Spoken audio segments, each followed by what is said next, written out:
ایک نوجوان نے اپنا واقعہ بیان کیا. وہ کہتا ہے ایک نوجوان تھا, بڑا دیندار اللہ والا تھا. تو کہتا ہے کہ میں ایک دفعہ بازار نکلا کچھ کام کے لیے, مارکیٹ سے کچھ چیزیں لینے کے لیے.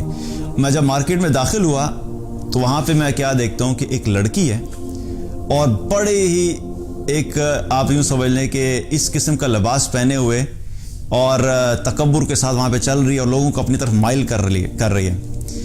تو میں نے کہتا میری جب اس پہ نظر پڑی تو مجھے خیال آیا کہ یہ اگر اسی حال میں دنیا سے چلے گی تو اس کا کیا بنے گا. تو کہتا میں نے سوچا کہ میں جا کے بات کرتا ہوں. کہتا میں نے ہمت کی اور ہمت کر کے جا کے میں نے اس سے بات کی اور میں نے جا کے کہا کہ سسٹر بات سنیے, آپ یہ جس حلیے میں پھر رہی ہیں آپ سوچئے کہ اگر اسی حال میں ملک الموت آ گئے تو آپ اللہ کے سامنے کیا منہ لے کے جائیں گی.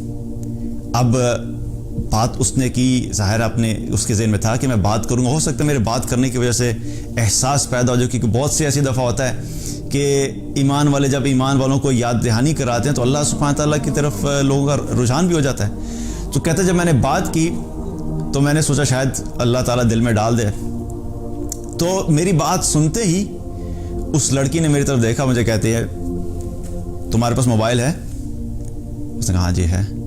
کہتا اپنا موبائل نکالو اور اپنے رب کو کال ملاؤ اور اس کو کہو کہ بھیج دے ملک الموت کو.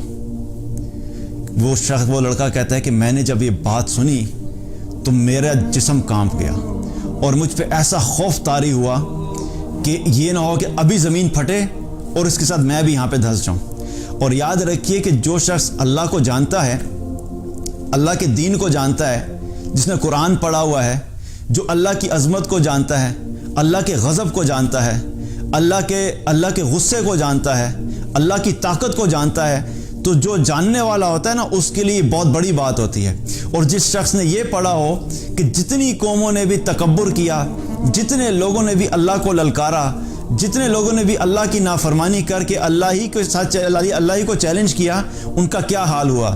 جو یہ جانتا ہو کہ قوم نوح نے جب اللہ کی نافرمانی کی تو اللہ نے قوم نوح کے ساتھ کیا کیا, قوم عاد نے جب اللہ کی نافرمانی کی اور تکبر کیا تو قوم عاد کے ساتھ اللہ نے کیا کیا, قوم سمود کے ساتھ اللہ نے کیا کیا, قوم شعیب کے ساتھ اللہ نے کیا کیا, قوم لوط کے ساتھ اللہ نے کیا کیا. جو اللہ اتنا طاقتور ہے کہ اتنی بڑی بڑی قوموں کو, اتنے بڑے بڑے جائنٹ جیسے جو انسان دنیا پہ آئے ان کو ہواؤں سے اڑا دیا, کسی کو پتھروں سے اڑا دیا, کسی کو فرشتے کی چیخ سے اڑا دیا. تو جو اللہ اتنا طاقتور اور اتنی بڑی بڑی قوموں کو ختم کر سکتا ہے, وہ ایک لڑکی یا ایک انسان جب اللہ کو للکارے گا تو اللہ سبحانہ تعالیٰ نہیں کر سکتا کیا؟